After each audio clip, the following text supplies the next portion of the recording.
各位观众朋友，大家好。那接下来的一个礼拜的天气，主要的重点会落在马娃台风身上。不过马娃台风的影响呢，其实目前看起来是下周开始对我们的天气才会有一些影响的状况出现哦。所以一直到周日的这段期间，台湾地区的天气基本上来说是没有受到它太大的影响。不过开始在周末会有一些长浪的现象发生。那后期的天气预报，从下个礼拜一到礼拜三这边呢，很有可能是它影响比较大的期间哦。那也会随着它的路径，会有一些天气上的微幅的更变，请大家多看一下我们的预报资料做更新。首先，关于今天的天气，还是给大家做一个说明哦。以目前的雷达回波图来显示呢，其实断断续续的都有一些小小的回波从台湾海峡这边一路到我们西半部，所以今天和明天的天气主要在西半部这个地方，特别是今天啊，可能都还是会有一些局部短暂雨发生，不是长时间的降雨，不过就是一波一波，偶尔云比较多，会有一些飘雨的现象。东半部有一些零星的降雨哦。那不过这个情形呢，在明天会比今天好的许多，所以这样主要断断续续降雨形势是维持在今天、明天、后天，甚至就是到了比较偏周末这段期间，雨会慢慢的缩减，变成只剩下偏向山区的午后雷阵雨的部分哦。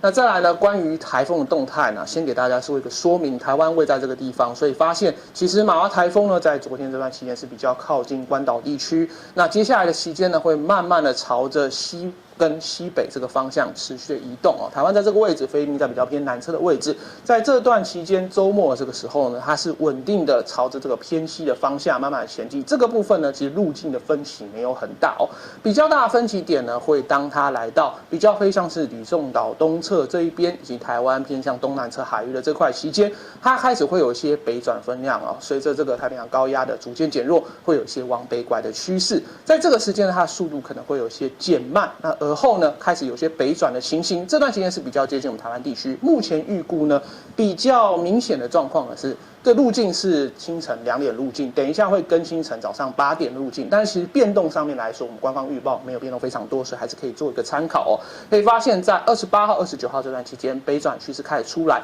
，30号北拐这种情况哦。那其中现在比较高的几率哦，是朝着接近我们东部的外海之后，往东北方向远离。可是其实这样子拐弯的趋势，近跟远对我们的天气呢，雨量的变化还是会有一些区别。那当然，以目前的状况，其实预报不确定性相当的大，路径上面表现呢，其实从比较偏向是吕宋岛这边，一直到比较偏向是外海更近一点的时候拐，或者是更远一点的拐，其实这发散的程度是相当的大哦。所以比较偏向是下周一、下周二的北转这个趋势的角度，是这个预报最重要的关键。不过，假使以现在预报趋势较高几率的接近东方外海以后往东北偏离的这样情况呢，对我们台湾地区的影响呢，其实以雨量图给大家做说明哦。周六、周日这段期间，刚刚提到周末，其实这个台风的角色都还没有什么出来，所以看到周六其实下雨的范围相当的少哦，甚至比今天、明天来的更少，只有零星雨跟午后山区的各地零星的那种山区雨。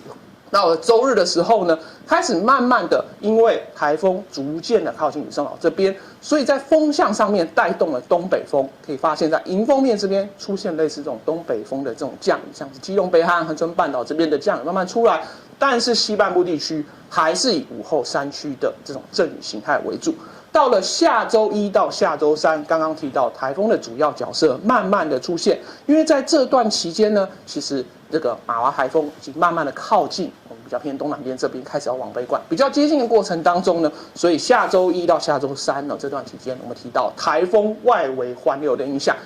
区域，在这图面上可以显示，主要还是基隆北海岸、东半部、恒春半岛、大台北地区。至于西半部的其他地区呢，其实看起来雨量的量值没有很多，而且这段期间从日1、3这段期间呢，可能要留意一下这个台风过来的过程当中，西半部地区的温度也会比较高一点点。那但是这个以中南部地区降雨来讲，目前以现在几率比较高的预报来说，降雨量还是以东半部地区为主哦。那温度表现上呢，其实没有多大的故事可以说，因为其实发现，其实温度都是相当的比较偏高一点。无论是在这个北部宜兰，还是西半部的中南部呢，其实在高温表现上还是可以来到过30度这样的程度，低温也没有到说太凉太冷。花东地区浅蓝色线呢，发现在这个周4到这个周6这段期间呢，稍微低一点点，但是也是到28度这样程度，所以温度来讲没有特别的冷，没有特别的凉，都是属于比较闷热的形式。